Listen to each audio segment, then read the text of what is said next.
તો ભાવનગરમાં પ્લાસ્ટિકનું કાપડ, પાટી, દોરી, દોરડાના ઉદ્યોગ સાથે સંકળાયેલા શ્રમિકો મુશ્કેલીમાં મુકાયા છે।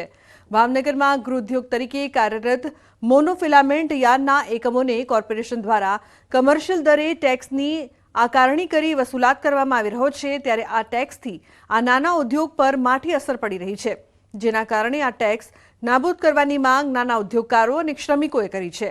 ઉદ્યોગકારોએ કહ્યું છે કે જો ટેક્સ નાબૂદ નહીં થાય તો ભાવનગરમાંથી આ ધંધો બંધ થશે અને હજારો શ્રમિકો બેરોજગાર થશે। વધુમાં કહ્યું કે સત્તાપક્ષે ચૂંટણી ઢંઢેરામાં આ ટેક્સ નાબૂદ કરવા જણાવ્યું હતું, પરંતુ તેમ છતાં ટેક્સ નાબૂદ ન કરાતા ઉદ્યોગકારોમાં રોષ વ્યાપ્યો છે।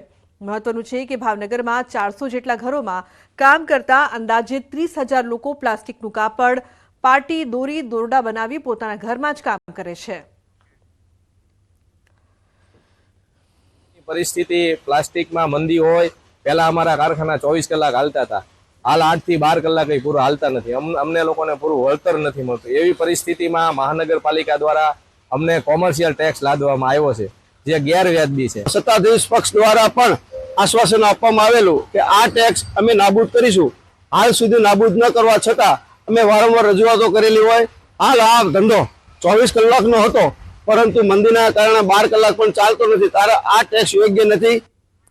तो वडोदराना समा विस्तारमां निंद्राधीन श्रमिको पर फरी वળી कार। समा सावली रोड पर शिवालिक फार्म 3 रस्ता पासेની घटना।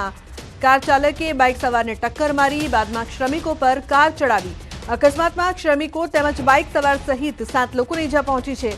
ઈજાગ્રસ્તોને સારવાર અર્થે હોસ્પિટલ ખસેડાયા છે।